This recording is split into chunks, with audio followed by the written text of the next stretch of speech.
Ano po ang 8 marks of fools? Unang-una, fools are rebellious. Mahilig lumaban sa otoridad, mahilig na lagi na lang maghimagsik, mahilig na lagi na lang umimbento ng mga giyera. Psalm 107 verse 17, some became fools through their rebellious ways and suffered affliction because of their iniquities. Dahil daw magkamag-anak, yung foolishness and rebelliousness, so ang mga tao ay umaani ng masasamang bunga ng kanilang mga kahangalan. Now, there are rebels with worthy causes. In fact, the development of civilization and humanity, most of the time, was hinged on worthy revolutions. But there are also many rebels without wise causes. Marami pong mga tao na mahilig lang laging mangontra, mahilig lang laging sumalungat at kumalaban sa mga dapat sundin at tulungan. So what do we do? Ano pang dapat nating malaman dito? Avoid the habitually rebellious. Dapat nating iwasan yung habit na lang nila, lagi na lang nilang ginagawa as a matter of their custom to always fight authority. Avoid the habitually disobedient. At hindi naman po mahirap makilala ang isang taong lagi na lamang na sumasalungat, lagi na lang kumakontra, at lagi na lang ayaw pa sa ilalim sa may kapangyarihan. Proverbs 24:21, do not join with the rebellious. Huwag nang makibakas, huwag makisama, huwag makisalamuha, at lalong huwag makiisa sa lagi na lamang na may mga rebellion sa kanilang isip. Romans 13:1, everyone must submit himself to the governing authorities. Ang mga kapangyarihan na nakalagay sa ating paligid ay inilalagay upang magkaroon ng kaayusan ang kabihasnan, magkaroon ng kaayusan ang pamilya, ang komunidad, ang organisasyon. Kaya marapat lamang under normal circumstances to be submissive to such structures. Ang mga anak po na masyadong mahilig magrebelde ay mga mabibigat na krus na pasan hindi lang ng kanilang mga magulang kundi ng buong lipunan. Proverbs 17:21, to have a fool for a son brings grief. There is no joy for the father of a fool. Yan daw. Pagkahangal ang isang anak, mababae at malalaki, ay lungkot ang dinadala nito sa kanyang mga magulang at wala na daw hinahantay na ginhawa, saya o kaya man ay kasiyahan ang mga magulang ng mga anak na hangal. At tunay, hindi naman maaaring ang ating mga anak ay gumawa ng makahangalan at sila lang magpasan ng bunga nito. Kadalasan, mas mabigat pa ang pinapasan ng mga magulang. That's why responsible and wise children behave and they make something good out of their lives, not only for themselves, but also for everyone who loves them, especially their parents. Proverbs 13, verse 1, a wise son heeds his father's instruction. Isa daw yan sa pagkakakilanlan ng isang marunong na anak ay sumusunod sa mga ipinagtatagubilin, itinuturo, iniuutos ng kanyang magulang. Another mark of a fool, fools hate wisdom and discipline. Ayaw na ayaw ng mga hangal ang karunungan. Sapat ang karunungan ay nakakasilaw, nakakapagpahirap ng kanilang kalooban, at nagbibigay ng comparison and contrast, at lalo lang nagiging malinaw ang kanilang mga kamalian. And also, fools hate discipline. Ayaw nila noong may mga batas, ayaw nila na pinapairal mo ang batas, at ayaw nilang itinutuwid ang mga nagkakamali. Proverbs 1:7, the fear of the Lord is the beginning of knowledge, but fools despise wisdom and discipline. Yan ang kinamumuhian nila, karunungan at katuwiran at disiplina. Fools hate disciplinarians. Ayaw na ayaw ng mga hangal yung mga disiplinarian. Sino po ang mga iniibig ng mga foolish people? Fools love teachers who do not teach. Yan ang favorite teacher nila, yung laging absent. Ang favorite teacher yung ayaw magturo at lahat pasado na kahit na hindi naman dapat. Fools love leaders who do not lead. Yan ang gusto nilang leader, yung kaya nilang pasunurin, kaya nilang paindakin sa kanilang mga tugtog, mga leaders na mga walang backbone at kaya nilang mapasunod sa kanilang mga bisyo at sa kanilang mga kapritsyo. And fools love law enforcers who do not enforce the law. Kaya ayaw ng Panginoon sa mga foolish people because if they will take governance of the earth, there will be chaos. Sapagkat ang kanila lamang tanging batas ay ang kanilang sariling damdamin at ang sarili nilang nagugustuhan sa panahon na nagugustuhan nila yon. Meanwhile, ang mga marurunong na estudyante, yan ang nagmamahal sa mga terror teachers. Yan ang nag-a-appreciate. Ang mga marurunong na mga mamamayan ay kanila pong pinapahalagahan ang mga batas at sinusunod ito. At ang mga marurunong na tagasunod, minamahal nila at pinapahalagahan ng istrikto na mga pinuno. Yun lang mga hangal ang ayaw sa mga istrikto, sapagkat sa strictness na yon ay napuputol ang kanilang mga pakpak at kanilang mga bagwis ay naitatali at sila ay naigagapos at hindi sila makalikot sa mga kalikotang gusto nila sa buhay. So madali pong malaman kung ang tao ay marunong o hindi. Gusto niya law and order. Gusto niya na mayroong katiyakan ng mga bagay. Alam mo na pagka may isang bagay na mangyayari sa ganung araw ay nangyayari nga, na dito tatawid ay dito nga tumatawid ang mga tao, at dito paparada ang sasakyan ay doon nga nangyayari yon. At may kaayusan. Alam mo kung paano kakikilos at paano ilalagay ang iyong sarili. When foolish people take over any system, there will be chaos and disorder and pain and sorrow for everybody. Fools hate knowledge. Fools hate learning. They hate tutelage. Sabi sa Proverbs 1:22, how long will you simple ones love your simple ways? At yung pong simple na ginagamit dito ng version ng Bible na ito, ibig sabihin foolish. In other words, how long will you foolish ones love your foolish ways? How long will mockers delight in mockery and fools hate knowledge? Ang mga tao po na hindi nagmamahal sa karunungan, ang mga taong hangal, ang akala nila sa pag-aaral ay isang uri ng parusa. Fools consider schooling a torture, and fools consider schools as something to graduate from. Kaya sila pag-graduate na pag-aaralin, hoy, ayoko nang magdala ng notebook ha, kahit kailan ulit, graduate na ako. Hangal yon. Sapagkat yung tunay na marunong, gusto pa niya mag-aral kahit malang seminar, kahit malang attend, kahit self-study. Pero sabi niya, ito, may diploma na ako, nakakabit na dito sa dingding namin, tapos ang pag-aaral ko, isang malaking kahangalan. So, tanongin niyo ang sarili niyo, hangal ba ako? I feel accomplished na ba ako, may diploma na dito sa aking dingding? Alam niyo po, ang tunay na ginagawa ng mga paaralan, alam niyo po, ang tunay na layunin ng edukasyon, hindi para tayo matuto, para malaman natin na tayo mangmang. Kasi sa araw-araw na ipinamumukha sa'yo, merong hindi nyo pa alam kahapon, nalaman mo ngayon, hindi nyo alam last year, nalaman nyo ngayong taon na ito, dapat yun, bumukha ang ating isip na meron palang rule na bigla akong may malalaman ngayon, at saka ko lang malalaman na yesterday hindi ko yun alam. That yesterday, I thought I knew what I had to know, but now, because I now know what I have to know, then I realized that yesterday I did not know it. Kaya ang pag-aaral ay isa lamang pagpapamukha sa atin ng ating kamangmangan.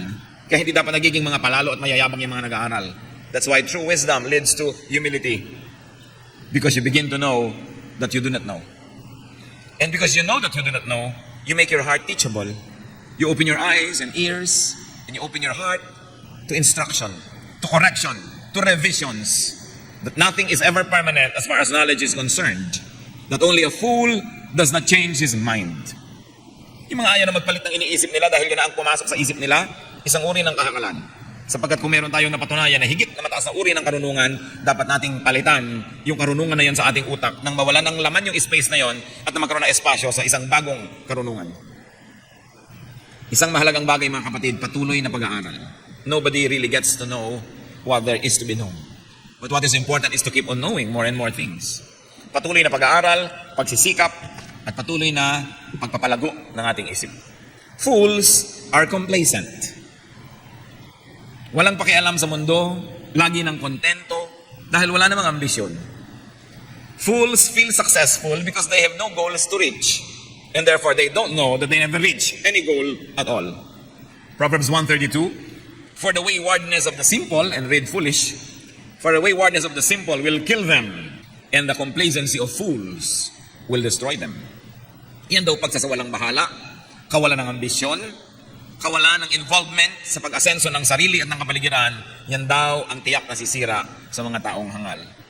Walang high standards, walang direksyon, walang ambisyon, walang mararating. Masama po ang sobrang kontento.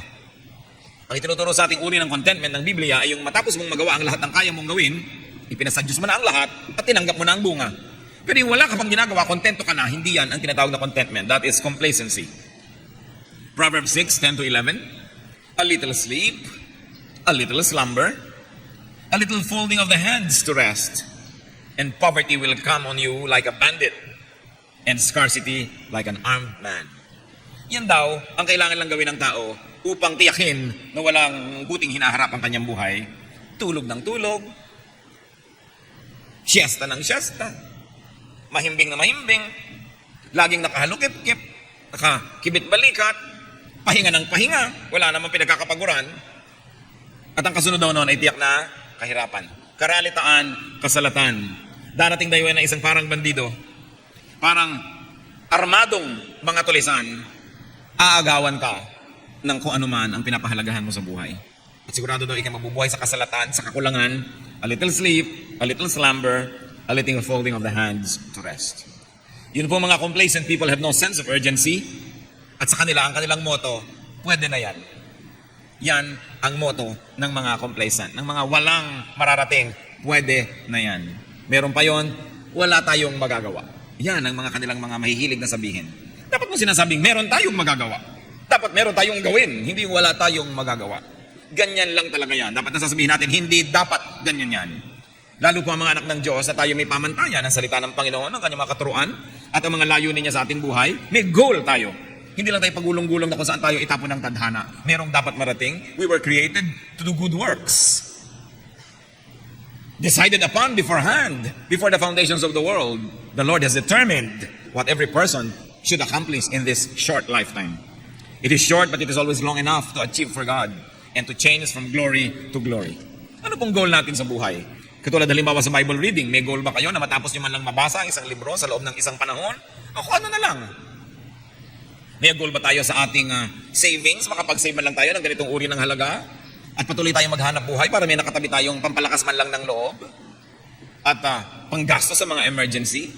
Meron ba man lang tayong goal na maabot sa buhay? May goal ba tayo na mapaamo ang ating kalooban na parang leon at tigre? Meron ba tayong goal na makontrol ang ating mga hangarin na hindi mabuti? Anong goal natin sa buhay? Fools blurt out folly. Yan ang mahilig na lumabas sa bibig ng mga hangal, mga kahangalan. Natural. Ano pang hahanapin mo? No? Proverbs 12:23, a prudent man keeps his knowledge to himself, but the heart of fools blurts out folly. Isa daw po na pagkakakilanlan natin sa isang taong hangal, lagi na lang siyang may sinasabi. A foolish person always has something to say. And usually, what he says means, mas sikat ako, mas magaling ako, mas mahusay ako, mas karapat-dapat ako, etc., etc., etc.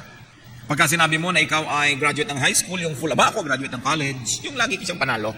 Hindi niya alam na wala namang natutuwa doon sa laging nananalo. Pagka meron ka 5 pantalon, siya may 10. Pag marunong ka magluto ng Chinese food, marunong siya ng Chinese at Japanese food. These are foolish people. Hindi naman tinatanong kung anong alam nila, dinidisplay. Wala namang natutuwa sa ganun. Di ba natutuwa ba kayo sa ganun? Yung lagi napapatungan ng patun nyo. Lagi na lang meron siyang last say. Lagi na lang siyang panalo. These people will not make friends. And many of these types of people never learn even though they're already old. Lagi na lamang na mas mahusay sila, mas magaling at kung ano-ano pa. At pag may kinukwento sila, pag may sinasabi, puro walang kakwenta-kwenta. Sabi nga nila sa Bulacan, walang kapararakan.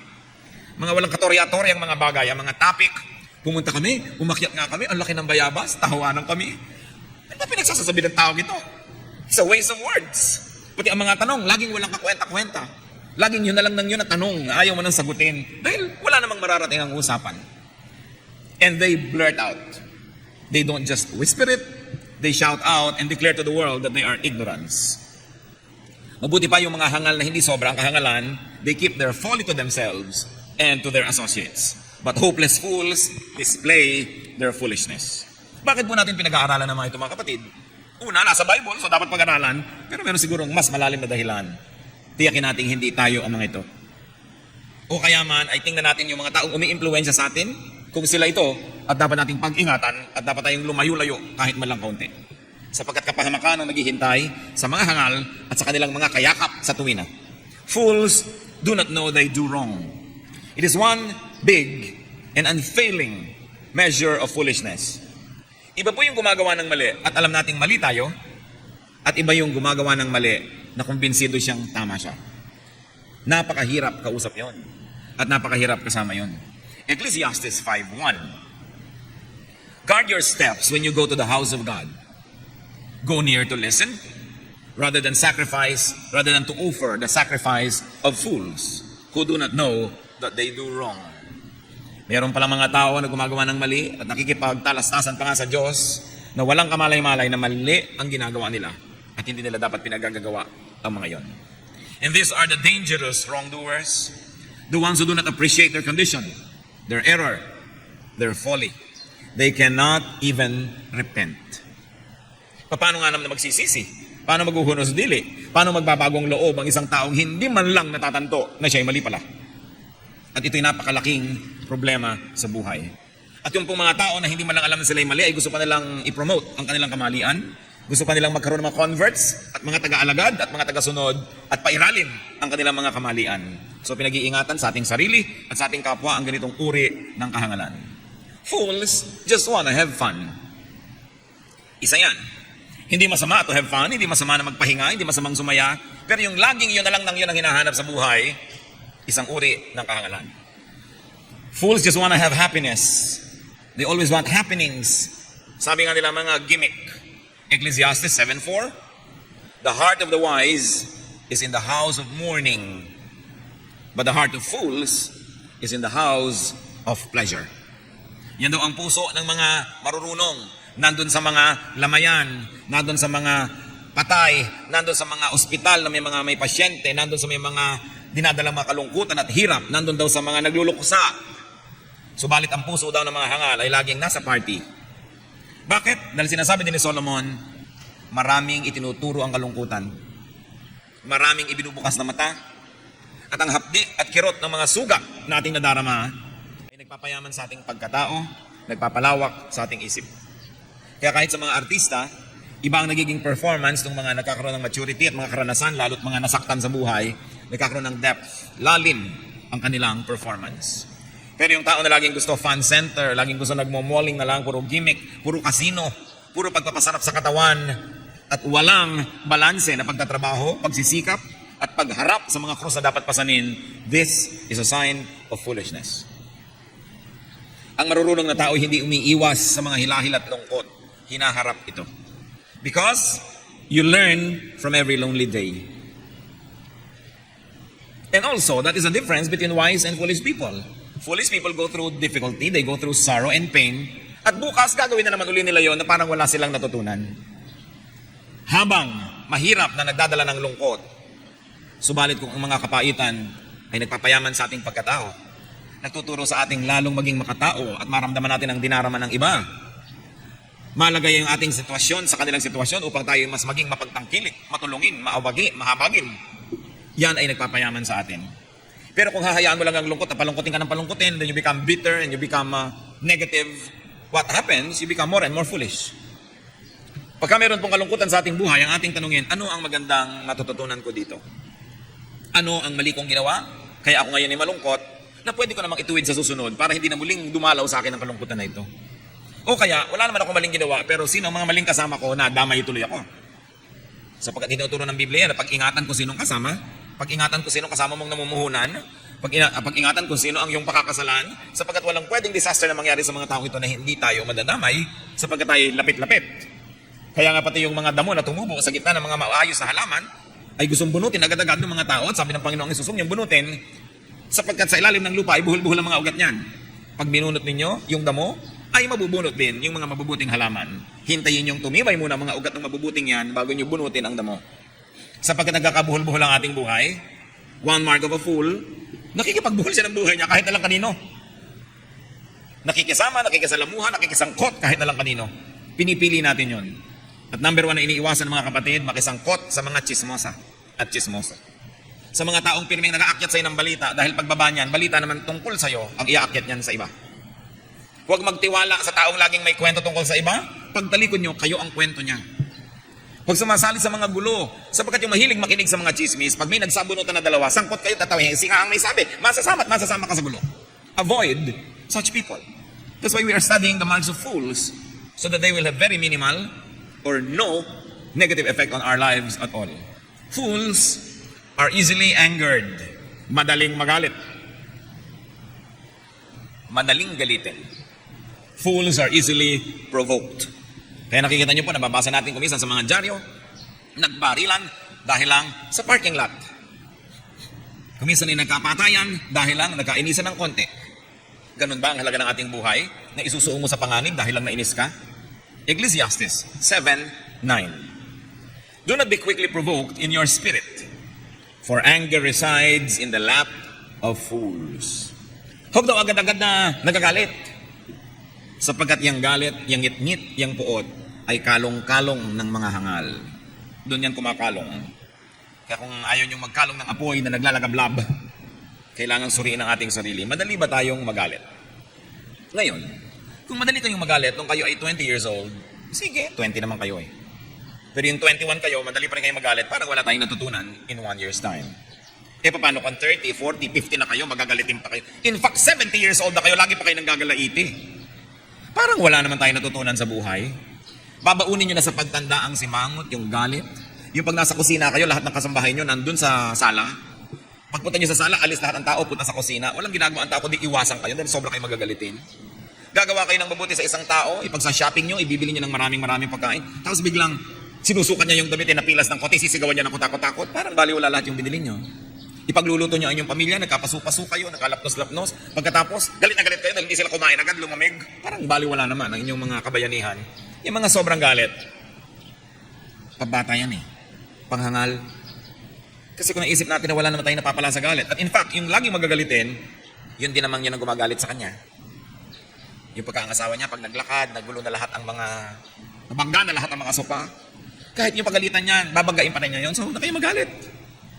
Sabi, can a leopard change its spots? Galit natin sa tao, ganun. Galit natin sa ganun. Kasi gusto natin kuminsan, napaanda rin ang mundo sa ating kumpas. Kung paano natin gustong pumilos, kumupo, tumayo ang tao, kumain, magsalita. Gusto natin kontrolin ang lahat. Nagiging magalitin ka tayo tuloy. So why don't we just control ourselves? That would already be a very great accomplishment. Of course, iba naman yung nagtuturo tayo sa mga bata. Tinetrain sila, natural. Pero pag matanda na, hayaan nyo na, hindi na yan may iba pa. Lalo't asawa ninyo, mahal nyo sa buhay, pahalagahan nyo na lang na maganda ang inyong samahan. Hindi kayo iwasan at iwanan ng mga lakaran. Mag-isip-isip tayo. Huwag tayo magagalitin. At saka alam nyo naman, it is clinically proven na yung mga magagalitin laging mas malaki ang pag-asa nila na mamatay ng bigla na lang nanigas. Ng mga heart attack, ma-stroke sila, o kaya may mga stress sila. Yung galit, hindi na bagay. Dapat na lang tinatanggap ang dapat tanggapin at hindi pwedeng mapalitan. At sinisikap tanggapin, sinisikap palitan ang mga pwedeng palitan, dahan-dahan. At kung di pa nababago, tanggapin pa rin ang hindi mga nababago. Huwag na tayong lumangoy laban sa agos ng mundong ito. Sasandali ang buhay, maiksi ang panahon. Huwag na lang tayong makipagtunggali sa lahat ng bagay. Enjoy the ride of life. At sumabay sa agos. Kung hindi naman masama at hindi immoral, subayan na lang ang agos kaysa labanan pa ito. People who are easily provoked and angered are people without their own orbit. They have no sense of strong direction. That's why they can be enticed to leave their course and follow someone else's orbit. Yung meron kang balak gawin, ginalit ka, hindi mo na tuloy magawa, nasira na yung mood mo, edi wala tayong control sa ating buhay. The size of a man's brain is determined by the size of the thing that makes him angry. Pag malaki ang utak natin, malalaking bagay lang ang pwedeng gumalit. Pag maliit ang utak, pati maliliit na bagay, ikinakagalit. Kaya it is a sign of foolishness. And finally, the 8th mark that we're going to study today, fools do not know how to do good. Ang mga taong hangal, may pagkakataon na magtanim ng maganda, hindi pa nagtanim. May pagkakataon ng gumawa ng mabuti, hindi pa ginawa. May pagkakataon na kumisang magpautang ng loob, hindi pa nagpautang ng loob. Wala man lang tuloy tumatalo sa kanya ng utang na loob. May pagkakataon ng tumulong, hindi pa tumulong. Isang mark of a wise person, you know when it is a good time to plant a good seed. Meron kayong pera dyan na hindi nyo naman ikamamatay na itulong sa isang mag-enroll. Deadline na ng enrollment, itinulong ninyo. Magandang seed yun na itinanim. Yung merong pagkakamali ang inyong kapwa, pinaghintay kayo ng 2 oras sa usapan. Pero kayo naman talagang hindi naman nalugi sa 2 oras na yun dahil may dala naman kayong librong pwedeng basahin, may dala kayong ganchilyo, taganchilyo kayo. Meron kayong ginawang bagay, may pinakinggan kayo na kung anong tape o kung anong audio material. Hindi naman talaga ganun kalukihan. Tapos darating sila para, pasensya ka na. Sinabi mo, sige na, okay lang, huwag mo nang isipin yun. Na nagpatawad ka, nagtanim ka ng utang na loob para sa susunod. Kung isang linggo mo siyang paghintayin, meron ka man lamang na ilabas sa sandatang, bakit noon, di ba, pinaghintay mo ako. Pero ganun, pagagalitan mo na agad, wala ka man lang tanim, no? Kaya ang mga marurunong na tao, marunong magtanim, they know how and when to do good. And remember this, when it is in your power to do good, do it. Because you may not have the same opportunity. I remember one friend, way back, long ago, na siya ay may trabaho na, at yung kanyang kapatid na dalaga ay siguro second year college student. At pinilit siyang yayain ng kapatid na ito para ipakita yung isang display ng sapatos sa isang tindahan dahil gustong-gusto ng kapatid. So yung ate, sumama naman. Binili ng ate ang sapatos para sa sarili niya. Can you imagine yung itinanim na sama ng loob niya doon sa puso ng kanyang kapatid na hinila pa siya dinala doon sa tindahan nung makita ng ate binili para sa sarili at hindi doon sa nagdalang kapatid. Sabi ko, bakit mo ginawa yun? Pag may trabaho na lang siya, tsaka siya bumili. Sabi ko talaga, magkakatrabaho rin yan. Pero ngayong wala siyang trabaho, ikaw itong ating may trabaho, di ba? Huwag mong sayangin yung chance sa maging hero. Kasi hindi ka laging pwede maging hero dahil baka pagdating ng araw, mas maganda pa yung trabaho niya kaysa sa'yo. O ikaw biglang madaganan ng isang nahulog na tulay na paralyzed ka for life. Aasa ka ngayon sa kapatid mo, may chance ka na gumawa ng mabuti. Hindi mo ikamamatay. hindi mo pa rin ginawa. Wise people know when to plant. Jeremiah 4:22, my people are fools. They do not know me. They are senseless children. They have no understanding. They are skilled in doing evil. They do not know how to do good. Yan ang sinasabi ng Panginoong Diyos sa pamamagitan ng propeta. Mga hangal itong aking mga anak na ito, walang mga muang. Kagahusay gumawa ng mga kamalbalan, pero walang kamalay-malay sa paggawa ng mabuti. Meron kayong dugo, pwede nyo i-donate, i-donate nyo. Lalo't hindi naman kayo nagpatato last month, qualified kayo. Pwede kayo mag-donate ng dugo. Do it. Meron kayong itutulong sa inyong kapwa, itulong ninyo. Malakas ang inyong katawan, meron kayong kamag-anak o kaibigan na mahina na ang katawan, nag-aalaga pa ng may sakit na kamag-anak, ako muna mag-aalaga. May lakas ka eh. Yung lakas, dapat ginagamit yan sa isang worthwhile endeavor, hindi itutulog mo lang dahil baliwala, nasayang yung lakas eh. Nasayang yung energy. Pag i-dedicate mo yung energy mo sa isang worthwhile endeavor, kapatid, nagtanim ka. At ano po ang sabi ng Panginoong Jesus? Ang bawat itinatanim ay inaani. Ang nagtatanim, umaani. So sa any given time, either umaani tayo o nagtatanim. Damihan nyo ang panahon ng pagtatanim. Lalo't kaya naman. Foolish people waste opportunities. They do not recognize opportunity to do good. They do not recognize good times to plant. Ano po ang sabi ng Proverbs 3:1 and so on? My son, preserve sound judgment and discernment. This is Proverbs 3:21 to 26. My son, preserve sound judgment and discernment. Do not let them out of your sight. Kailangan marunong ka. At yung alam mo, huwag mong kakalimutan. Preserve it. Sapagkat ang alam, hindi mo pa usually kailangan yan sa oras na nalaman mo yan. Kailangan parang libro, ilagay mo sa shelf, sa iyong utak. At pag naalala mong may kailangan ka, pwede mong hugutin ang librong yan, buksan at makita ang nakasulat doon.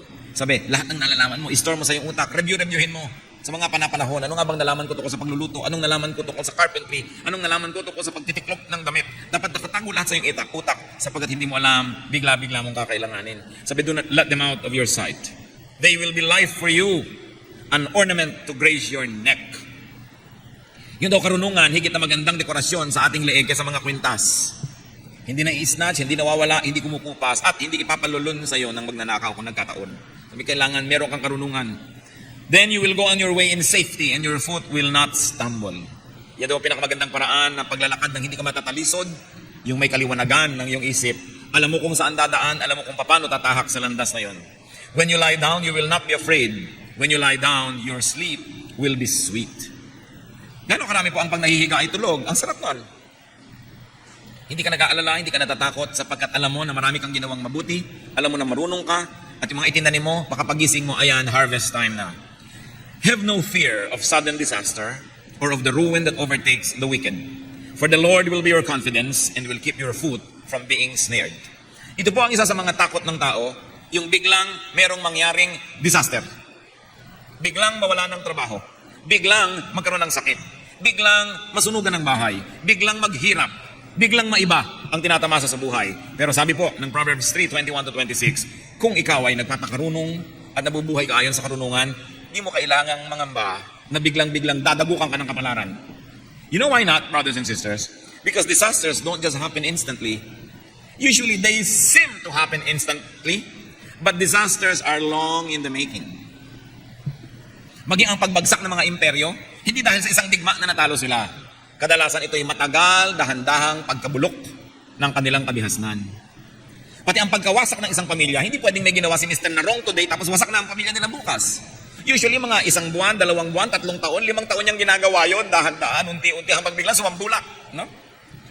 Pati ang mga kabiguan sa negosyo, hindi ka naman biglang mabili kahapon, bukas nagsara ka na dahil lugi ka. Usually dahan-dahan niya, napati puhunan, ginagastos mo. Nakukupit-kupitan ka na kung sino-sino, wala kang stock control, ang inventory mo, gulo-gulo, dahan-dahan, bago biglang sumambulat isang araw na bumagsak na palang negosyo mo. But it cannot happen overnight. It takes a lot and a long process to destroy something. Maging ang kalusugan natin, hindi pwedeng bilang, ay, ang lusog-lusog mo ngayon, bukas bigla ka na lamang na mayroong problema sa kalusugan. Dahan-dahan usually yan. Mga ilang taon ang pagkain mo ng mga maling pagkain, mga ilang buwan o taon ang pagpapabaya sa kalusugan bago sumambulat. Kaya sabi, kung ikaw ay nabubuhay araw-araw, oras-oras, sa konti-konting karunungan, huwag kang matakot na bigla ka na lamang nababagsakan ng langit. Sapagkat hindi ganon ang paraan ng Diyos. Ang Diyos ang mag-iingat sa iyo kung ikaw ay sumusunod sa kanyang mga katuruan. Know and recognize foolishness from wisdom. And very importantly, know and recognize fools from wise people. Kaya ang tanong natin, ako kaya ang pinag-uusapan ng mga verses na ito? O partly ako, partly ang mga tao sa aking paligid? Ano ang dapat kong gawin sa aking sarili? At anong dapat kong gawin sa aking pakikipagmabutihan sa mga tao na according to this definition ay foolish pala? Avoid the mistakes. Avoid the deeds and works and influence of fools. Avoid foolish mistakes and be happy. Gusto niyo maging masaya sa buhay? Pag tayo ay wise, we will not always be happy. Dahil nga ang kasama sa wisdom, hinaharap mo ang dapat harapin, ang lungkot na dapat gawin. We may not always be happy, but one thing is sure, you will never be very sad. And definitely, you will not be always sad. Aming Diyos, salamat po sa inyong mga paalala. Hinihiling namin, Panginoon, na tumimo sa aming isipan ang inyong mga salita. Bigyan niyo kami, Lord, ng practical wisdom para ma-apply namin sa buhay namin ang mga paalalang ito. Turuan niyo kaming mabuhay ng may karunungan at kung meron kami mga naging habit na, Panginoon, na mali, empower us, according to your word, to correct our ways. Kung kami, Panginoon, ay foolish influence sa iba naming mga kapwa-tao, patawarin niyo po kami at turuan niyo kaming ituwid ang aming mga buhay nang sa ganon, sino man na nai-impluensya namin ay mapatuwid din at mapabuti. At kung kami naman, pumapayag na kami akayin ng mga hangal at mga kahangalan, ituro mo sa amin ang iyong magandang pamamaraan at baguhin namin ang aming buhay. Panginoon, kung meron kayong mga anak dito na sobrang ngayon na nagbabayad ng malaki dahil sa mga kamalian, ituro mo sa amin ang leksyon at matapos yun, Panginoon, ay angatin nyo na ang mabigat na kamay ng parusa sa mga kamalian at magkaroon ng panibagong simula ang mga kapatid. Ituro mo sa amin, Panginoon, that no one and nothing is beyond repair because you are a God of restoration. I-restore mo po ang aming mga pamilya, ang aming mga hanap buhay, kung ito ay nasalanta ng mga kamalian at mga kahangalan. Sa mga anak mo na nagkaroon ng pagkakataong umasenso, magkaroon ng mabuting buhay, subalit sinira pa ito dahil sa mga kahangalan, bigyan mo nawa ng panibagong pagkakataon, O Diyos, lalot-lalot na pag-isip-isip at nakilala na ang kamalian. You are a God who gives second, third, fourth chances to your people. Ano man ang naging bad damage sa amin, Panginoon, ng mga kahangalan namin sa buhay, ituro mo sa amin ng leksyon. And then teach us to move on. Teach us to make the most out of what else is left in our lives. Magbulay-bulay tayo mga kapatid sa ilang saglit ng katahimikan. Magandang nag-iisip-isip. Lalong-lalo yung nagsasalitang wala naman akong dapat isipin, mas maraming dapat isipin ng mga ganong tao. Tingnan natin ang ating mga pamamaraan kung wise. At kung wise, thank God, make it wiser. At kung hindi wise, change our ways. And let the wisdom of God rule our lives. Ask God for a very personal application to your life sa kanyang mensahe ngayon. Let's bow before the Lord and let the Spirit of God embrace us and teach us.